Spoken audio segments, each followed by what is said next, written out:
আল্লাহ রাসূল বলছেন আন-নাজরু সাহমুম মিন সিখাম ইবলিস, ইবলিসের তীর হচ্ছে নজর, ইবলিসের তীর হচ্ছে দৃষ্টি। নবীজি বলছেন তীরের মাধ্যমে যেমন মানুষ শিকার করে, আল্লাহর হাবিব বলছেন ইবলিস নজরের মাধ্যমে মানুষকে পরুচিত করে, পদস্খলিত করে। আল্লাহর হাবিব সাল্লাল্লাহু আলাইহি ওয়াসাল্লাম বলেন নারীরা পর্দানিশীন। শয়তান বলছে আল্লাহ পৃথিবীর মানুষকে তো আমি ধোঁকা দিব, পৃথিবীর মানুষকে আমি লাঞ্ছিত করব, আমি লাঞ্ছিত করব, বিভ্রান্ত করব। কি দিয়ে বিভ্রান্ত করব? আমাকে কোনো ব্যবস্থা দেন। আল্লাহ রাব্বুল আলামিন বলেন তোমার ব্যবস্থা করছে নারীরা। আন-নিসা, নারীদের মাধ্যমে তুমি মানুষকে বিভ্রান্ত করো, লাঞ্ছিত করো, পদচ্যুত করো। আল্লাহর হাবিব বলছেন নারীদের মাধ্যমে পৃথিবীর ইতিহাস আপনি যদি পর্যালোচনা করেন তবে দেখবেন পৃথিবীর শুরু থেকে আজ পর্যন্ত দুনিয়াতে যত ট্র্যাজেডি সংঘটিত হয়েছে, বেশিরভাগ ট্র্যাজেডি, বেশিরভাগ ক্রাইম হয়েছে নারী কেন্দ্রিক। ঠিক কিনা? নারী কেন্দ্রিক বেশিরভাগ সমস্যা হয়েছে। দুনিয়ার রাজা বাদশারা পর্যন্ত নিজের ক্ষমতা হারিয়ে ফেলছে শুধু মদ আর নারীতে মত্ত থাকার কারণে। মুসলিম বিশ্ব তার হারানো ঐতিহ্য ফিরে পেতে পারছে না, তার ঐতিহ্য শেষ করে দিচ্ছে শুধু নারী আর মদে মত্ত থাকার কারণে। বড় বড় রাজা বাদশা নারীদের কারণে পরাস্ত হয়ে গেছে, পরাজিত হয়ে গেছে। আল্লাহর বান্দা এই জন্য বলছে কত বীর বাহাদুর যুদ্ধের ময়দানে বীরত্বের শেষ নাই, কিন্তু এমন যোদ্ধাদেরকেও নারীদের চোখের এক পলক পরাস্ত করে দিতে পারে। ঠিক নেই? আল্লাহর বান্দা বলছে বড় সুন্দর, ইয়াস্তাসিরুল বাতালাল কামিয়া বিনাজরাতিন। অনেক পুরুষ বীর বাহাদুর কিন্তু নারীদের চোখের ঝলকে পরাস্ত হয়ে গেছে। এই কথা অস্বীকার করার কোনো সুযোগ নেই। এই দুনিয়াতে কত মানুষ নারীদের এক চোখের পলকে পরাজিত হয়ে গেছে। এজন্য বলছেন নারীদের দৃষ্টি সংযত রাখার জন্য, পুরুষের দৃষ্টিকেও সংযত রাখার জন্য। নারীরাই শুধু পর্দা করবে না, পুরুষেরও পর্দা করবে। পুরুষদের পর্দা কি? দৃষ্টি সংযত রাখা। আমরা পুরুষরা তো মনে করি নারীরা যখন এইভাবে বের হয়েছে তো আমরা দেখলেই কি, নারীদের নিয়ত তো ভালো না। ঘর থেকে যখন বের হবে দেখবেন সেজে গুজে বের হবে, নিজের স্বামীর সামনে একটা সুন্দর কাপড় ভরতে চায় না। নিয়ত বালা, নিয়তই তো গন্ডগোল। আল্লাহ বলছেন ওয়ালা ইউবদিনা যিনাতাহুন্না ইল্লা লিবুউলাতিহিন্না, তারা তাদের সৌন্দর্য প্রকাশ করবে শুধু স্বামীদের জন্য। কার জন্য? আমাদের সমাজ ব্যবস্থা বিলকুলের ভিন্ন। আমাদের নারীরা সৌন্দর্য প্রকাশ করে অন্যদের সামনে, আর আল্লাহ বলছেন নারীদেরকে তোমরা তোমাদের সৌন্দর্য প্রকাশ করবা কার সামনে? নিজের স্বামীদের সামনে। তো এই ক্ষেত্রেও তো আমাদের মা বোনরাও মার্ক পাওয়ার কোনো কথাই না। তো আসুন, নারীরা পর্দা করবে কেন, এর কয়েকটা উৎস এবং নিগুড় তত্ত্ব বলি, এরপরে পর্দার সিস্টেমটা কেমন হবে সেই ব্যাপারে আলোচনা হবে। নারীরা কেন পর্দা করবে? এই দুনিয়াতে যত সম্মানী জিনিস আছে সব সম্মানী জিনিস পর্দার ভিতরে, আবরণের ভিতরে, কোনটা পর্দার বাহিরে নাই। এই দুনিয়াতে যত জিনিস পুষ্টিকর, যত জিনিস মানুষের উপকারে আসে সবগুলো প্যাকিং করা আছে, প্যাকেটজাত আছে। কেন? এটা সম্মানী, গুরুত্বপূর্ণ। এজন্য কেউ এগুলোকে প্যাকিং ছাড়া রাখে না, প্যাকেটজাত ছাড়া রাখে না, প্যাকেটের ভিতরেই ঢুকায় রাখে। এই দুনিয়াতে যত খনিজ সম্পদ আছে সবগুলো মাটির নিচে। কেন? বলে এটা সম্মানী, গুরুত্বপূর্ণ, মর্যাদাপূর্ণ, মর্যাদামণ্ডিত, দামি জিনিস। এজন্যই তো পর্দার ভিতরে। দাম যদি থাকে না, পর্দার ভিতরে কেউ রাখে না। ঠিক না? দামি জিনিস থাকে কোথায়? পর্দার বাহিরে। দামি জিনিস, হ্যাঁ, দামি জিনিস কি পর্দার বাহিরে থাকে না পর্দার ভিতরে? একটা বিস্কুটের প্যাকেট, একটা বিস্কুটও তো থাকে কোথায়? পকেটের ভিতরে। কেন? এটা দামি জিনিস, এটা মানুষ খাবে, মানুষের জন্য ক্ষতি না হয়, থাকবে কোথায়? পর্দার ভিতরে। কি খাল বিলের পানি পান করেন? তো কোন জায়গার পানি পান করেন? ওই মাটির নিচে থেকে যেটা উঠে, মাটির নিচে থেকে যেটা উঠে, পর্দার ভিতর থেকে যে পানি উঠে ওইটাই তো পান করেন। অথচ খাল বিলেও তো পানি আছে, সেটা পান করেন না কেন? পর্দার বাহিরে যে পর্দার ভিতরের পানি সেটাই তো পান করবেন, এটার মধ্যেই আপনার ফায়দা আছে। তো পর্দার ভিতরে পানি মানুষ পান করে। এই দুনিয়াতে যত জিনিস, একটা কলা দেখেন কত পুষ্টিকর, পর্দা আসেনি কলার ভিতরে, কলার উপরে আছে, উপরেরটা তো কেউ খায় না। কেউ কি পর্দার কলার বাকল খায়? দাস্ত হইলে খাইলো, ডায়রিয়া হইলে না হই মুরব্বীরা পরামর্শ দিলেন কলার বাকল খাও, কিন্তু নতুবা তো মানুষ ভিতরেরটাই তো খায়। তো পর্দা দেখছেন কি মজবুত পর্দা। আচ্ছা, সবচেয়ে পুষ্টিকর কলা যেটা, এটার পর্দা আরো মজবুত। আমাদের জাতীয় ফল কি? এটার পর্দা নাই না আছে? পাতলা না শক্ত?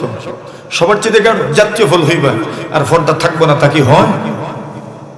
পর্দা আছে, এমন পর্দা, এত মজবুত পর্দা, আপনি যদি দাঁত দিয়ে ঝুলাইতে চান দাঁত ভাঙবো, এবারে ঠোঁট মোট থাকতো না, এত মজবুত পর্দা। জাতীয় ফল যে, পুষ্টি বেশি যে, পর্দা বেশি। যেই জিনিসের মধ্যে পুষ্টিগত মান যত বেশি, তার পর্দাও তত মজবুত। দেখা গেল দুনিয়াতে যত মূল্যবান জিনিস আছে সব কোথায়? পর্দা, পর্দা ভিতরে। এখন বলেন নারীর মর্যাদা কম না বেশি? স্বীকার করছেন তো? দূরে স্বীকার করেন, মহিলারা শুনতেছে। নারীর মর্যাদা কম না বেশি? বাড়িতে গেলে আদর পাইবেন, মর্যাদা স্বীকার করে গেছেন। জীবনেও তো নারীদের কোনো মর্যাদা স্বীকার করেন নাই।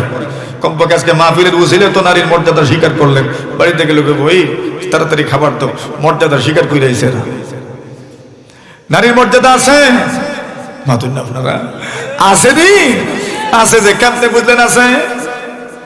নবীজি বলছেন মান কানাত ইনদাহু উনসা ফালাম ইউগিদহা ওয়ালাম ইউগিনহা ওয়ালাম ইউথির ওয়ালাদাহু যুকুরা আলাইহা আদখালাহুল্লাহুল জান্নাহ। নবীজি সাল্লাল্লাহু আলাইহি ওয়াসাল্লাম বলেন, কোন মানুষের যদি একটা মেয়ে জন্মগ্রহণ করে, নবীজি বলছেন তুমি তোমার মেয়েকে বর্বর যুগের মানুষের মতো, বর্বর যুগের বাপদের মতো, জাহিলিয়াতের জামানার বাবাদের মতো তুমি তোমার মেয়েকে জীবন্ত দাফন করলে না। ওই যুগের পুরুষেরা, ওই যুগের বাবারা মেয়ের জন্মটাকে সহ্য করতে পারত না। আল্লাহ নিজেই বলছেন ওয়া ইযা বুশিরা আহাদুকুম বিল উনসা যাল্লা ওয়াজহুহু মুসওয়াদ্দান ওয়া হুয়া কাযীম। আল্লাহ রাব্বুল আলামিন বলছেন নবী গো, ওই যুগের মানুষের যখন কোনো মেয়ের সন্তান জন্মগ্রহণের সুসংবাদ দেওয়া হতো, ওই মানুষগুলোর চেহারা একদম কালো হয়ে যেত, বিমর্ষ হয়ে যেত, বিষণ্ণতার চাপ তাদের চেহারার মধ্যে ফুটে উঠত। কেন ফুটে উঠেছে? আল্লাহ বলছেন মিনসু ইমা বুশিরা বিহি, এরা মনে করত নারীর জন্মটা তাদের জন্য কোনো ভালো কিছু বয়ে আনবে না, সুফল বয়ে আনবে না, সম্মান বয়ে আনবে না। আল্লাহ রাব্বুল আলামিন বলেন এদের চেহারার মধ্যে চিন্তার রেখা ফুটে উঠত। আয়াদুসু, আল্লাহ রাব্বুল আলামিন বলেন আয়ুমসিকুহু আলা গুন, সমাজের মানুষের লাঞ্ছনা স্বীকার করে মেয়েটাকে জীবন্ত তার মধ্যে বাঁচা রাখবে নাকি দাফন করে ফেলবে, এই চিন্তার মধ্যে পড়ে যেত। কিছু মানুষ তো তার মেয়েকে সমাজের লাঞ্ছনার মুখে জীবন্তই দাফন করে ফেলতো। আল্লাহ রাসূল বলছেন নারীদের পক্ষে আমি আওয়াজ তুললাম, নারীরা সম্মানী। নবীজি বলছেন হে উম্মত শুনে রাখো, এই দুনিয়ার মানুষ শুনে রাখো, তোমার যদি একটা মেয়ে সন্তান জন্মগ্রহণ করে ফালাম ইউইদহা, সে তার মেয়েকে জীবন্ত দাফন করলো না, ওয়ালাম ইউগিনহা, এবং তার মেয়েকে লাঞ্ছিত করলো না, ওয়ালাম ইউথির ওয়ালাদাহু যুকুরা আলাইহা, সে তার মেয়েকে তার ছেলেদের চাইতে কম মহব্বত করলো না, বরং তার মেয়েকেও ছেলেদের মতো মহব্বত করলো। আল্লাহ রাসূল সাল্লাল্লাহু আলাইহি ওয়াসাল্লাম বলেন আদখালাহুল্লাহুল জান্নাহ, একজন মেয়ের ব্যাপারে এতটুকু যদি ভালোবাসার মহব্বত আর আন্তরিকতা আপনি দেখাইতে পারেন, আল্লাহর নবীজি বলছেন এতটুকু আন্তরিকতার ফলে আল্লাহ তাআলা আপনার জন্য জান্নাতের দরজা খুলে দিবেন। একজন মেয়ের প্রতি এতটুকু আন্তরিকতা। এখন বলেন নারীদের মর্যাদা কি পরিমাণ? আরেক হাদিসে রাসূল করিম সাল্লাল্লাহু আলাইহি ওয়াসাল্লাম বলেন আদ-দুনিয়া কুল্লুহা মাতা ওয়া খায়রু মাতা'আদ দুনিয়া আল মারআতুস সালিহা। আল্লাহর নবী বলেন এই পুরোটা দুনিয়া মানুষের উপকৃত হওয়ার জিনিসে ভরপুর। পুরোটা দুনিয়া মানুষের জন্য আল্লাহ সম্পদ হিসাবে রেখে দিয়েছেন। পুরোটা দুনিয়ার বিভিন্ন জিনিস থেকে মানুষ উপকৃত হতে পারে। আল্লাহ রাসূল বলছেন ওয়া খায়রু মাতা'আদ দুনিয়া আল মারআতুস সালিহা। আল্লাহ রাসূল বলছেন এই পৃথিবীর সর্বোৎকৃষ্ট সম্পদের নাম হচ্ছে পুণ্যবতী মহিলা, নেককার মহিলা। নবীজি সাল্লাল্লাহু আলাইহি ওয়াসাল্লাম বলছেন পৃথিবীর মূল্যবান সম্পদ, সর্বোৎকৃষ্ট সম্পদ, সবচেয়ে দামি সম্পদের নাম হচ্ছে পুণ্যবতী মহিলা, নেককার মহিলা। দিলাম। নবীজি বলছেন যদি নারীরা সবচেয়ে মূল্যবান সম্পদ হয়, এই পৃথিবীর মূল্যবান সম্পদ যেভাবে পর্দার ভিতরে থাকবে, এই পৃথিবীর সবচেয়ে মূল্যবান জিনিস নারীরা, নেককার নারী, সেই নেককার নারীদের জন্য কিন্তু পর্দা জরুরি, ঠিক কিনা? পৃথিবীর মূল্যবান সম্পদ নেককার নারী, তবে বলুন তাদের জন্য পর্দার দরকার আছে না নাই? একটা পয়েন্ট যে দেখেন, আল্লাহ তাআলা আদম আলাইহিস সালামকে সৃষ্টি করেছেন মাটির থেকে। আল্লাহ তাআলা হাওয়াকেও তো চাইলে মাটির থেকে সৃষ্টি করতে পারেন, সেখান থেকে সৃষ্টি না করে সৃষ্টি করলেন বাম পাজরের উপরের বাঁকা হাড্ডি থেকে। এখানে অনেকগুলো প্রশ্নের মধ্যে একটা প্রশ্ন হলো, আল্লাহ সোজা হাড্ডি থেকে সৃষ্টি করলেন না, বাঁকা হাড্ডি থেকে কেন সৃষ্টি করলেন? এর পিছনে অনেক কারণ আছে। প্রথম কারণ তো হইল, কিছু পুরুষ আছে সোজা হাড্ডি থেকে সৃষ্টি হওয়ার পরেও বাঁকা, এমন পুরুষদেরকে সাইজ করালেন। কিছু পুরুষ আছে দেখবেন এদের জ্যাঙ্গের কোনো শেষ নাই, ওই পুরুষদেরকে সোজা করতে পারে কারা? স্ত্রী তো করতে পারে, এর আগে সোজা করে মেয়ে কে? এর আগে সোজা করে কে? কত পুরুষ এখানে আছেন মেয়ের কারণে সোজা হয়ে গেছেন। মেয়ে এমন ভাবে বাবারে ভাইন্ডিং এর ভিতরে আনছে, আর ট্যাং প্যাং করার কোনো সুযোগ পান নাই। ঠিক না বেঠিক বলেন? এই জন্য মেয়েদেরকে আল্লাহ সৃষ্টি করেছেন, নারীদেরকে সৃষ্টি করেছেন বাঁকা হাড্ডি থেকে, বক্র হাড্ডি থেকে। এখন প্রশ্ন এখানে নয়, প্রশ্ন হলো আল্লাহ তাআলা আদম আলাইহিস সালামকে মাটির থেকে সৃষ্টি করতে পারলেন, তবে হাওয়াকে কেন মাটির থেকে সৃষ্টি করলেন না? আল্লাহ পুরা পৃথিবীর নারী জাতির কাছে এই বার্তাটা পৌঁছানোর জন্য, দেখো গো, পুরুষকে তো সৃষ্টি করেছি মাটির থেকে, কিন্তু তোমরা নারীদের প্রথম নারী হাওয়াকে মাটির থেকে সৃষ্টি করি নাই, চামড়ার থেকেও না। চামড়ার ভিতরে আছে পাতলা একটা পর্দা, ওই পর্দার নিচে আছে গোশত, ওই গোশতের নিচে আছে আরেকটা পাতলা হাড্ডি, ওই হাড্ডির নিচে আছে আরেকটা হাড্ডি। সেই হাড্ডির থেকে আমি নারী জাতিকে সৃষ্টি করেছি। সেই বার্তাটা পৌঁছে দেওয়ার জন্য নারীদের সৃষ্টি হয়েছে পর্দার ভিতর থেকে। বিদায় তাদের ইজ্জত, সম্মান, আব্রু, সম্মান, মর্যাদা রক্ষার জন্য জীবন চলার পথে তাদেরকে পর্দার বিধান মেনেই চলতে হবে, ঠিক না? সৃষ্টি কোন জায়গা থেকে? পর্দার বাহির থেকে না ভিতর থেকে? ভিতর থেকে। বিদায় দুনিয়াতে চলার সময় চলবেন কেমনে? পর্দা সহ না পর্দা ছাড়া? পর্দা সহ। আচ্ছা দেখেন, এই পৃথিবীর যত মূল্যবান জিনিস আছে তাকে তো পর্দা। আচ্ছা মূল্যবান জিনিস বলতে তো একটা মনে হইলো, আমাদের দেশে দেখবেন অনেক মানুষ গাবি পালে, আসেনি? এই দেখবেন কিছু মানুষের গাবি ওই ভিতরের ঘরে নিয়ে রাখে, কাউরে দেখায় কিতার লাগি দেখায় না, নজর লাগবো। এটা তো বুঝেন সবাই, নজর লাগবো। এখন নারীরা যদি বেপর্দা হন তো নজর লাগতো না, বলো? নজর লাগবো।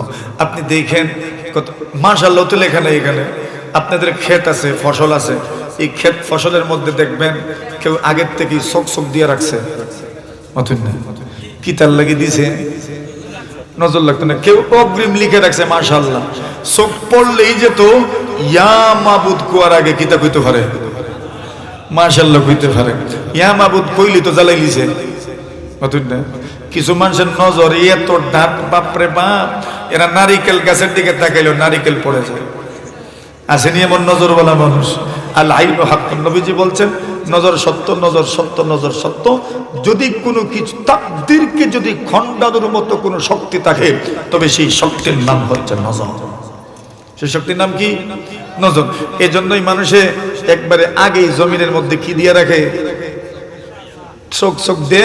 আর কেউ তো আরো একটু অগ্রিম মাশাআল্লাহ অবাক লেখে মাশাআল্লাহ, যাতে কেউ দেখে কি পড়ে মাশাআল্লাহ পড়লে তো আচ্ছা মাশাআল্লাহ ঠিক আছে, মানে আর বদদুয়া দিল না। আর যদি কইলে ইয়া মাহবুদ মাতুন না আপনারা, আর রইছে জ্বালাই লিছে, একবারে জ্বালাই লিছে। এখন ওই আগেই লিখে রাখে কি মাশাআল্লাহ। কেন? কি লাগবে? নজর লাগবে।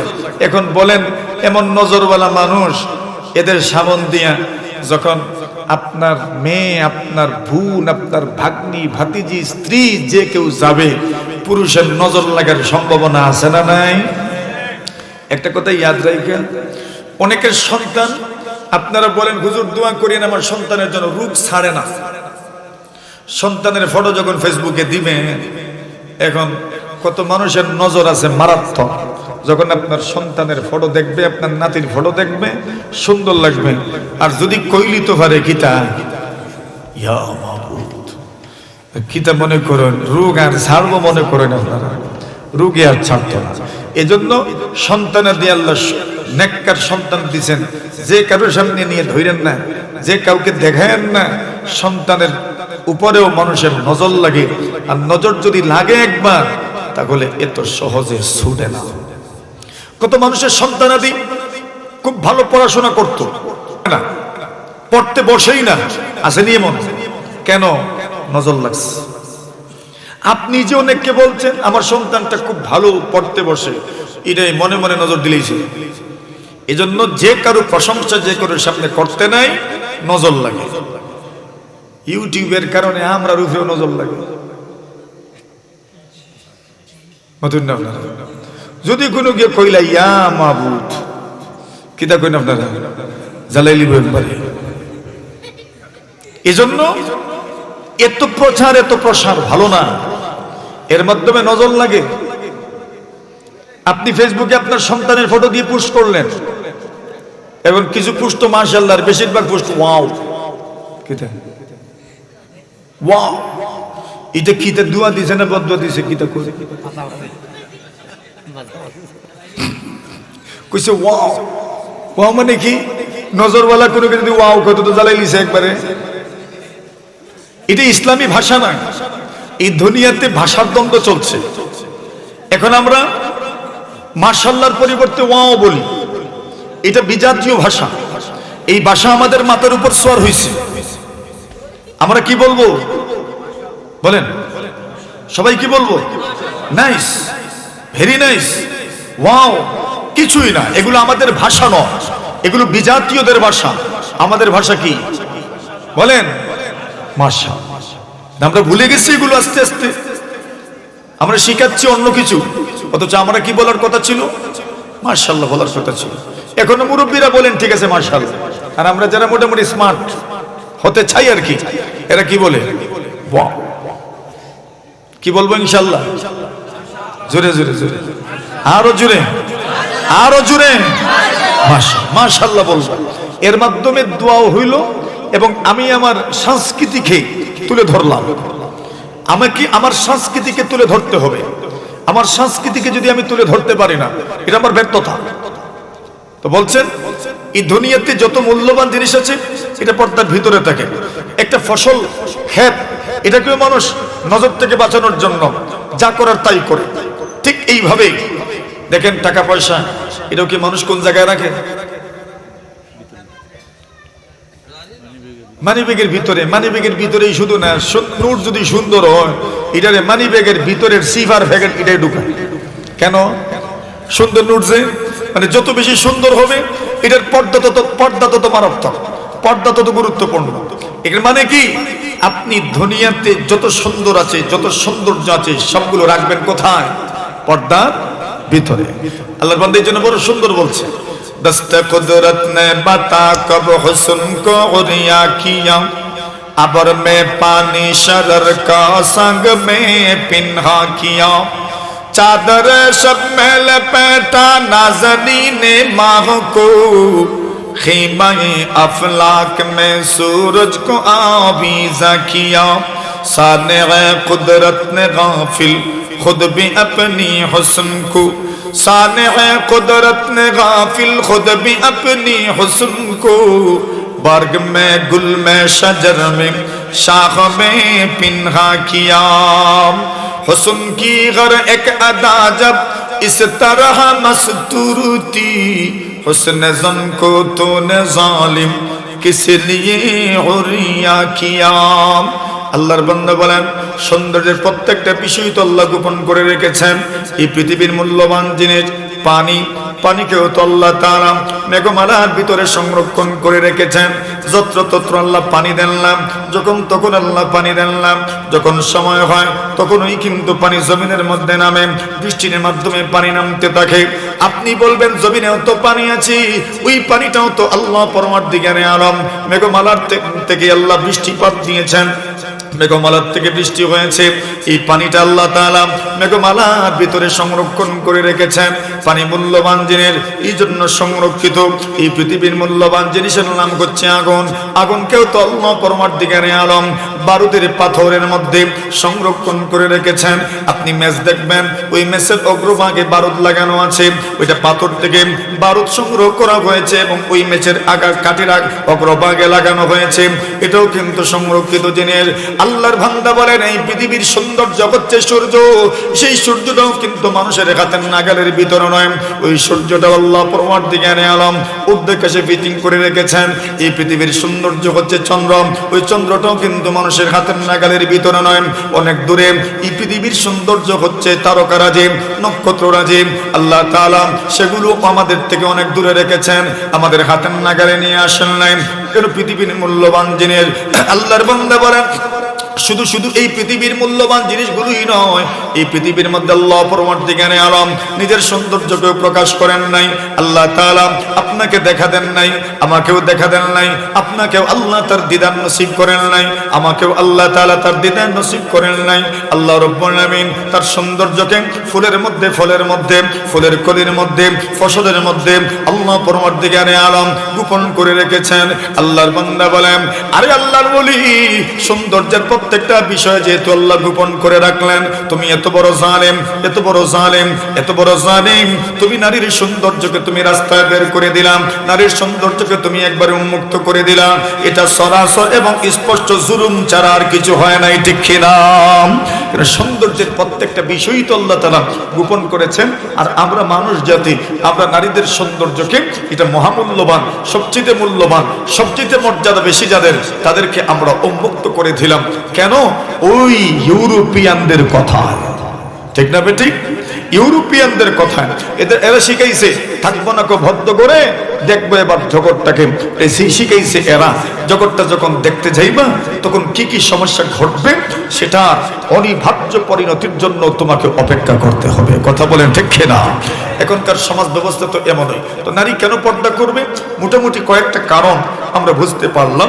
এবার আসেন, নারীর পর্দার ব্যবস্থাটা কেমন, নারী পর্দা করবে কিভাবে, সেই ব্যাপারটা একটু আলোচনা করি। আল্লাহ বলছেন, ওয়াকারনা ফি বুয়ুতিকুন্না, আল্লাহ রাব্বুল আলামিন বলেন, নারী যখন সম্মানী জিনিস, সম্মানী জাত, মর্যাদাপূর্ণ জাত, এই জন্য তাদেরকে পর্দা করতে হবে।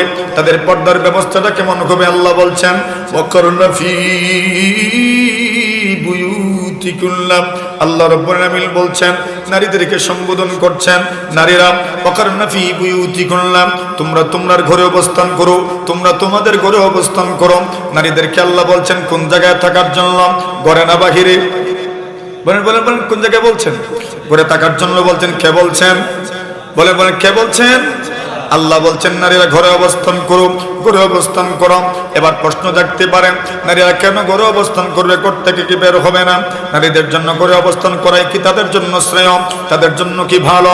আল্লাহ তাআলা বলেন, নারীদের যত দায়িত্ব আছে, কর্তব্য আছে, এই দায়িত্ব কর্তব্য পালন করার জন্য নারীদেরকে ঘরে অবস্থান করে তাদের জন্য মুনাসিব, তাদের জন্য জরুরি, ঘরে অবস্থান করে তাদের জন্য ভালো। আল্লাহ রাব্বুল আলামিন বলেন, হামালাতকু আল্লাহ রাব্বুল আলামিন বলেন, একজন নারীর প্রথম নম্বর জিম্মাদারি হচ্ছে সন্তানকে গর্ভে ধারণ করবে নারীরা। সন্তানকে গর্ভে ধারণ করা নারীদের কাজ, সন্তানকে গর্ভে ধারণ করা আমাদের মা বোনদের কাজ। সন্তানকে কোনো পুরুষ আজ পর্যন্ত গর্ভে ধারণ করতে পারে নাই। দুই নম্বর কাজ হলাম ওয়াদাতুহু কুরহা, আল্লাহ রাব্বুল আলামিন বলেন, সন্তান জন্ম দেওয়াটাও হচ্ছে নারীদের কাজ। সন্তান জন্ম দেওয়ার মতো গুরুত্বপূর্ণ জিম্মাদারি নারীরা আদায় করেন। এত কঠিন কাজ দুনিয়ার কোনো পুরুষ করেন না, এত কঠিন কাজ দুনিয়ার কোনো পুরুষ করতে পারেন না। একজন নারী সন্তান জন্ম দেওয়ার সময় কি পরিমাণ কষ্ট হয়, ডাক্তাররা বলেন, একজন মানুষের শরীরে 25 থেকে 35টা হাড় যদি ভেঙে দেওয়া হয়, যে পরিমাণ কষ্ট হবে। একজন মায়ের সন্তান জন্ম দেওয়ার সময় পরিমাণ কষ্ট হয়। একজন মা সন্তান জন্ম দিবেন, এটা নারীর 2 নম্বর কাজ। 3 নম্বর কাজ হলো আল্লাহ রাব্বুল আলামিন বলছেন ওয়া হামলুহু ওয়া ফিসালুহু 30 শাহরা, সন্তানকে দুধ পান করানোর মহামূল্যবান জিম্মাদারি, মহা গুরুত্বপূর্ণ জিম্মাদারি নারীরাই তো আদায় করেন। দুনিয়ার কোনো পুরুষ সন্তানকে দুধ পান করাতে পারেন নাই, দুনিয়ার কোনো পুরুষ সন্তান জন্ম দিতেও পারেন নাই, দুনিয়ার কোনো পুরুষ সন্তানকে গর্ভে ধারণ করতেও পারেন নাই। এইবার বলেন এই তিনটা জিম্মাদারি আদায় করার জন্য ঘর ভালো নাকি রাস্তা ভালো? কোনটা ভালো? এজন্য আল্লাহ বলছেন ওয়াকারনা ফি বুয়ুতিকুন্না, আল্লাহ রাব্বুল আলামিন বলেন নারীরা তোমরা ঘরে অবস্থান করো। বলুন তো আল্লাহর হুকুম একবারে 100 কিনা? মাতুন না আপনারা, আল্লাহর আদেশ কি 100 নয়? 100 কেন ঘরে অবস্থান করবে? কেন আপনার যত জিম্মাদারি আছে সব জিম্মাদারির জন্য কোথায় থাকবেন? ঘরে থাকাই জন্য, ঘরে থাকাই তো আপনার জন্য শ্রেয়, ঘরে থাকাই তো আপনার জন্য সর্বোত্তম, এছাড়া আর কোনো পন্থা নাই। এই জন্যই দেখবেন আমাদের বাংলাদেশেও মাতৃত্বকালীন ছুটি আছে না নাই? গর্ভকালীনও ছুটি আছে, মাতৃত্বকালীন ছুটিও আছে। এর দ্বারা কি বুঝলেন? যে এদের ঘরে থাকাই সর্বোত্তম, ঘরেই থাকবে, এদের প্রথম কাজই হইল ঘরে থাকা। আর নারীদের নাম যদি আপনি দেখেন তো নাম তো হইল এদেরকে নারী বলা হয়, আর নয় মহিলা বলা হয়, আর নয় আওরত বলা হয়। এই তিনটা শব্দই তো আমাদের কাছে পরিচিত। নারী, নারী লিখতে যে অক্ষর লাগে, রানী লিখতেও সেই অক্ষর লাগে। তো নারী কি শুধু নারী না রানীও? রানী মানে ইসলাম নারীকে রানীর মর্যাদা দিয়েছে। ইসলাম শুধু নারী বানায় নাই, কি বানাইছে? রানী বানাইছে। রানী কন্যা অসুবিধা কি? রানীর জামাই হইলে তোর রাজা হইবা। রানীর জামাই কি? রানী বলেন রানী, নারী তো নারী নয়, নারী তো রানী। রানীর জামাই কিতা? রাজা। আর নারীরে যদি বাদী মনে করেন তো বান্দির জামাই তো গুলাম। তো নারী কি রানী না বাদী? রানী। মাশাআল্লাহ বুঝছেন, একবারে 100 বুঝছেন। তো রানীর জামাই কিতা? এখানে যারা আছেন বিয়ে শাদী করছেন যারা সব রাজা। কেন? বিয়ে যারা করছেন এরা রানী মানছেন। সুবহানাল্লাহ বলেন। রানীর জামাই কি? রাজা। আর যারা নারীকে বাদী মনে করে এরা গুলাম। এরা কি? কেন? বান্দির জামাই তো কি গুলামি হয়? এজন্য নারী বাদী না রানী? রানী। এখন রানী কি বাহিরে থাকবে না ঘরে? রানী কই থাকে? বাহিরে না ঘরে? ঘরে থাকে। এজন্য নারীদেরকে ঘরে থাকার বিধান দেওয়া হয়েছে। দ্বিতীয় নম্বর, নারীদেরকে বলা হয় মহিলা। কি বলে? মহিলা মানে মহলওয়ালা। কি?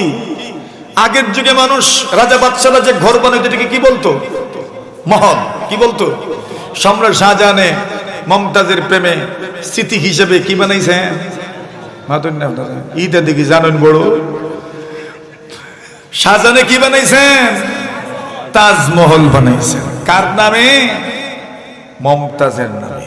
তিলকা আথারুন তাদুল্লু আলাইনা ফানজুরু বাদানা ইলাল আসারি।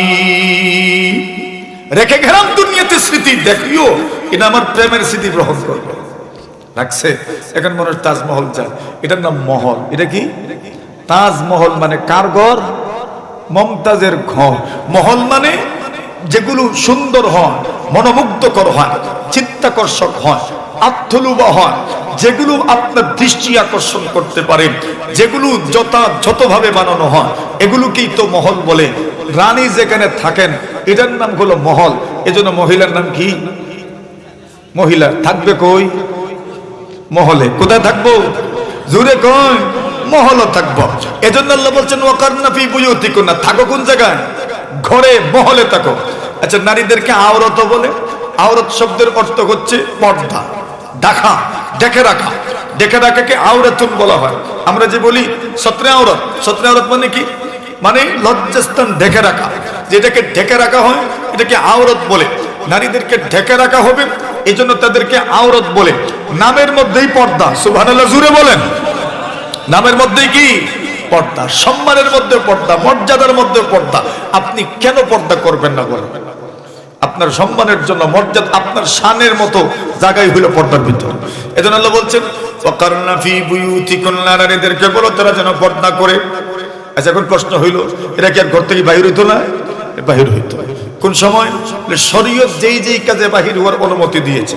মনে করেন পড়ালেখার জন্য বের হইল, ওয়াজ নসিহত শোনার জন্য বের হলো, ডাক্তার দেখানোর জন্য ঘর থেকে বের হলো, অথবা মনে করেন তার জীবিকা নির্বাহ করার মতো কেউ নাই, সরকার তো তার জীবিকার ব্যবস্থা করার দরকার ছিল, তাকে ভাতা দেওয়ার দরকার ছিল, কিন্তু না, রাষ্ট্র তাকে ভাতা দিচ্ছে না, অথবা যা দিচ্ছে তা তার জন্য যথেষ্ট নয়।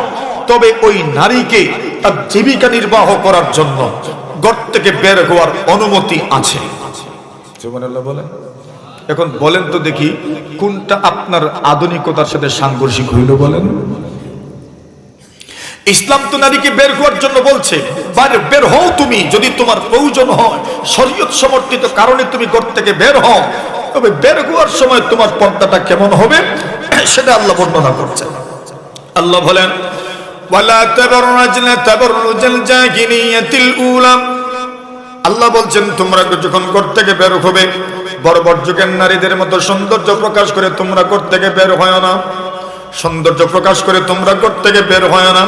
আল্লাহ রাসূল বলছেন, কোন নারী যদি সৌন্দর্য প্রকাশ করে ঘর থেকে বের হয়, পারফিউম মেখে, আতর মেখে, সেন্ট লাগায়া ঘর থেকে বের হলো, নবী আকরাম সাল্লাল্লাহু আলাইহি ওয়াসাল্লাম বলেন, আইয়ুম আমরাতিন, দুনিয়ার যে কোনো মহিলা ঘর থেকে বের হলো, ইসনাতারাত ফামারনাত আলা রিজাল, ঘর থেকে বের হলো, পুরুষদের পাশ দিয়ে গেল, তার শরীরের নাম পুরুষদের দৃষ্টি আকর্ষণ করলো, আল্লাহ নবীজি বলছেন, ফাকিয়াহা কাযা এজানিয়া, আল্লাহ নবীজি বলছেন এই মহিলাও যেন জিনা করলো, ব্যভিচারের মধ্যে লিপ্ত হলো। নাউজুবিল্লাহ।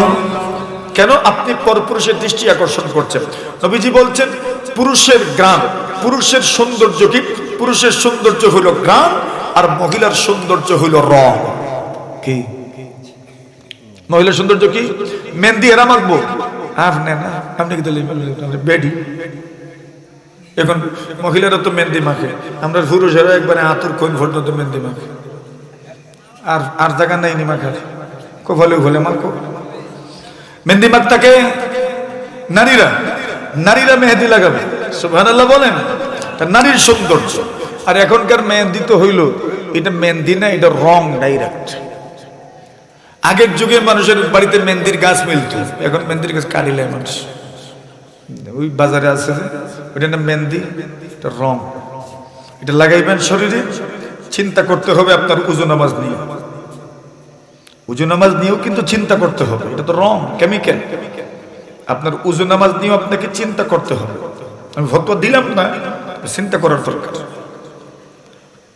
এই মেহেদি, রাসূল বলছেন নারীর সৌন্দর্য, নারীর আতর, নারীর খুশবু কি?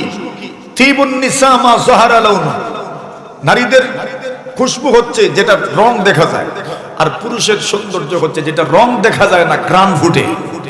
মা যাহারা রিহুহু, ঘ্রাণ ফুটে, এটা পুরুষের সৌন্দর্য। তো নারীরা মেহেদি লাগাবে। এখন আপনি যখন ঘর থেকে বের হবেন, শরীয়ত বলছে কেমনে বের হবেন? আল্লাহ বলছেন, ওয়ালা তাবাররাজনা তাবাররুজাল জাহিলিয়াতিল উলা, বর্বর যুগের নারীদের মতো তুমি সৌন্দর্য প্রকাশ করে ঘর থেকে বের হয়ো না। তবে কেমনে বের হবেন সেটা আল্লাহ অন্য আয়াতে বলছেন, ইয়া আইয়ুহান নাবিয়্যু কুল লিআজওয়াজিকা ওয়া বানাতিকা ওয়া নিসাইল মুমিনিন। আল্লাহ বলছেন, নবী আপনি আপনার স্ত্রীদেরকে বলুন, আপনার মেয়েদেরকে বলুন, ওয়া নিসাইল মুমিনিন, দুনিয়ার সকল মুমিন মুসলমানদের মহিলাদেরকে বলুন, এরা যখন ঘর থেকে বের হবে, ইউদনিনা আলাইহিন্না মিন জালাবিবিহিন্না, এরা যেন জিলবাবের মাধ্যমে, উন্নর মাধ্যমে মাথা থেকে পা পর্যন্ত ঢেকে রাখে। সুবহানাল্লাহ। মাথা থেকে বলেন, মাথা থেকে আপাদমস্তক এরা যেন ঢেকে রাখে। ইউদনিনা আলাইহিন্না মিন জালাবিবিহিন্না। এরপরে আল্লাহ বলছেন, ওয়ালিয়াদরিবনা বিখুবুরিহিন্না আলা জুয়ুবিহিন্না, এরা যেন মোটা একটা চাদর, মোটা একটা উন্না, মোটা একটা চাদর যেন তাদের বক্ষ দেশের উপর টানা রাখে। আল্লাহর বিধান। আমাদের যুগে, আগের যুগে আমাদের মা চাষিরা দাদিরা নানিরা এমন ভাবেই পর্দা করতেন, বুরকা যে পড়তেন এমন ভাবেই পড়তেন। ইউদনিনা আলাইহিন্না মিন জালাবিবিহিন্না ওয়াল ইয়াদরিবনা বিখুমুরিহিন্না আলা জুয়ুবিহিন্না। যদি এমন ভাবে পর্দা করে বের হতে পারো, সম্ভ্রান্ত পরিবারের নারী এমন ভাবেই পর্দা করে বের হয়, যালিকা আদনা আইয়ুরাফনা। যদি এমন ভাবে পর্দাশীল হয়ে তুমি ঘর থেকে বের হও, তোমাকে উত্ত্যক্ত করা হবে না, ইফতিজিং করা হবে না তোমাকে। আর বেপর্দা যদি বের হও, তবে ইফতিজিং শুধু করতো না, শিল্লিও মারবো। শিল্লি মারেনি? হ্যাঁ মারে তো, কেন বেপর্দা যে, এই জন্য শিল্লিও মারবে। এই জন্য পর্দাশীল হয়ে বের হও, তোমার প্রতি অন্যের আর অন্যরকম একটা মূল্যায়ন থাকবে, সম্মান থাকবে, মর্যাদা তার অন্তরে থাকবে, যে না এই মানুষটা পর্দা করে ঘর থেকে বের হয়েছে। উত্তপ্ত করা হবে না, আপনাকে কোনোভাবেই কষ্ট দেওয়া হবে না। যালিকা আদনা আইয়ুরাফনা ফালা ইউযাইন। আপনাকে কষ্ট দেওয়া হবে না, মানুষ চিনে ফেলবে, সম্ভ্রান্ত পরিবারের মেয়ে এটা চিনে ফেলবে, বিদায় আপনাকে কষ্ট দিবে না, উত্তপ্ত করবে না। এই সমাজে কত নারীর কারণে, তার বেপরদেগির কারণে ঘরে বাহিরে শুধু ঝামেলার ঝামেলা শুরু হয়, আছে না? এটা তো একটা কারণ। আরেকটা ক্ষতি হচ্ছে, পর্দা থেকে যখন বের হয়ে যাবেন, এই দুনিয়াতে যত জিনিস পর্দার ভিতরে থাকে, পর্দা থেকে বের হইলে এটার কোনো মর্যাদাই থাকে না, নাকি থাকে? কলা তো পর্দার ভিতরে আছে মাশাআল্লাহ, দাম দিয়ে কিনবেন, 30 টাকা আলিউলি কিনবেন, চলে যায় যদি কেউ লইয়া বয় কিনবা মাকিতের লাগি, আপনার সামনে তো চুলাইছে, কেন আনলেন না বলেন? বলে মিয়া এটা তো পর্দার ভিতরে বিক্রি করবা, বাহিরে কেন করলা? এই কারণে এই অপরাধে আপনি এটা আনবেন না। টাকা যাইব খালো, কলা যাইব জলো, আর থাপ্পড় দিবেন গালে, কেন? চুলাই লইয়া বসে কিতার লেগে। এর মানে পর্দার জিনিস পর্দা থেকে বের হয়ে গেলে এটার ইজ্জত থাকে না। এরা তো জানে আলু পর্দার ভিতরে থাকে, একটা আবরণ আছে, এটা আবরণ শেষ উঠাই দিলে একবারে কাটলে মোটামুটি যদি 1 ঘন্টা 2 ঘন্টা যাইতে পারে, তো এটা সুন্দর হয় না কালো হয়? আপেল দেখবেন কাটার পরে সুন্দর হয় না কালো হয়? পেয়ারা সবজি কাটার পরে সুন্দর হয় না কালো হয়? বলে পর্দার জিনিস পর্দা থেকে বের হয়ে গেলে এটার আর সৌন্দর্য মর্যাদা থাকে না। এজন্যই নারীদেরকে পর্দা করতে হবে। পর্দার জিনিস পর্দার ভিতরেই বানায়, ভিতরেই সুন্দর। শিয়ালে কি চায় মুরুখ ভিতরে থাকতো? শিয়ালে চায়, দোয়াও করে আল্লাহর কাছে, কত দোয়া যে করে, আল্লাহ বাইরে যেন থাকে, বাইরে যেন থাকে। এরাও যুক্তি বাইর করছে, কেন? নারী ভুগি ছাড়া এদের টার্গেট হইল ভোগ্য সামগ্রী, ভোগ্য পণ্য হিসাবে উপস্থাপন করা। এজন্যই তো আপনার বাংলাদেশে যে কোনো জিনিসের মডেলিং এ নারীদেরকে নেওয়া হয়, এদেরকে পণ্য হিসাবে এদের উপস্থাপন করা হয়েছে। আর নারীদের মাথাতেই কি, তারা এটাতেই তাদের সম্মান মর্যাদা মনে করে, অথচ এই কারণে তাদেরকে কত হেনস্থার শিকার হতে হয়। আজ তাদের বেইজ্জতির জায়গাটাকেই তারা ইজ্জতের স্থান মনে করে বসেছে। এটা তাদের জন্য অশনি সংকেত, এটা তাদের জন্য অত্যন্ত খারাপ একটা দিক। নারীরা পর্দায় থাকবে। আল্লাহ রাসূল বলছেন, পর্দা যদি করো না, সর্বশেষ পরিণতি কি? এটা বলে আমি আমার কথা শেষ করছি। আল্লাহ রাসূল বলছেন, আমি যখন মেরাজে গেলাম, সিনফানে মিন আহলিন নার, আমি 2 ধরনের মানুষকে জাহান্নামে দেখেছি। এক ধরনের মানুষ, এমন মানুষকে জাহান্নামে দেখেছি যে মানুষগুলো, এদের হাতে দেখলাম যে গরুর লেজের মতো ছড়ি আছে, আর গরুর লেজের মতো ছড়ি দিয়ে তারা মানুষকে প্রহার করছে। অর্থাৎ জালিমদেরকে আমি জাহান্নামে দেখেছি। আর একদল মহিলাকে আমি জাহান্নামে দেখেছি, ওয়ানিসাউন কাসিয়াতুন আরিয়াতুন মুমিলাতুম মাইলাত, একদল মহিলাকে জাহান্নামে দেখেছি, যে সকল মহিলা পোশাক পরিধান করে উলঙ্গ, পোশাক পরিধান করেও উলঙ্গ। ব্যাখ্যা আপনাদের জানা আছে, আমাকে বলতে হবে না। এমন পোশাক পরিধান করেছে একদম শর্টকাট পোশাক, এমন পোশাক পরিধান করেছে একদম টাইট ফিট পোশাক, এমন পোশাক পরিধান করেছে একদম পাতলা পোশাক। বলুন, এই 3 ধরনের পোশাক পরিধানকারিনী মহিলা সমাজে নাই? আর বিশেষ করে যাদের ফ্যামিলিতে হঠাৎ করে টাকা পয়সা বাড়ে, এদের ফ্যামিলিতে প্রথমেই পছন্দ ধরে নারীদের মধ্যে। প্রথম পছন্দ কোন জায়গায় ধরে? কত ভালো ভালো ফ্যামিলি, যেই ফ্যামিলি নারীরা পর্দা করতো, টাকা পয়সা হয়ে যাওয়ার পরে এখন আর পর্দা করে না, আছে না নাই? পছন্দ ধরছে কোন জায়গায়? নারীতেই ধরছে। নারীতেই পছন্দ রয়েছে। এটাই নবী আলাইহিস সালামের কথা। মুহাম্মদুর রাসূলুল্লাহ সাল্লাল্লাহু আলাইহি ওয়াসাল্লাম একদিন স্বপ্ন দেখলেন, বুখারী শরীফের বর্ণনা। স্বপ্ন দেখে ঘুম থেকে জাগ্রত হলেন আর বলেন, আরে আমি কি স্বপ্ন দেখলাম? ফিতনা নামছে, ফিতনা নামছে। আমি আরো স্বপ্ন দেখেছি, সম্পদ উন্মুক্ত করে দেওয়া হচ্ছে। নবীজি বললেন, মহিলাদেরকে ঘুম থেকে জাগাও। এই তিনটা কথার মধ্যে সম্পর্ক কি? টাকার কারণেই ফিতনা হয়, আর ফিতনার মাধ্যমে সবচেয়ে বেশি পচে মহিলারা। এই জন্য বলছেন এদেরকে ঘুম থেকে জাগাও, যেন ফিতনার ব্যাপারে সতর্ক হয়। আমাদের সমাজ ব্যবস্থা এমনই, টাকা পয়সা হয়ে গেলে এই ফ্যামিলির নারীরা বেশিরভাগ বেপরদা হয়ে যায়। আল্লাহ যাদেরকে বাঁচাইছে আলহামদুলিল্লাহ, অনেক ফ্যামিলি রক্ষণশীল, কিন্তু বেশিরভাগ ফ্যামিলিতে টাকা পয়সা বাড়লেই বেপরদা হয়, ফ্যাশনেবল হয়ে যায়। ফ্যাশনের কাপড় পরিধান করতে গিয়ে একবারে মশারির জাল। বেজার হইছ ওইলেই কিতা আমার এমনই তো, এমন পোশাকই তো মানুষ পরিধান করছে এখন। ওই নাম রাখছে, কত নামের পোশাক আছে ঈদের সময়, বাইদের সময় ফাঁকি সাহাব বহু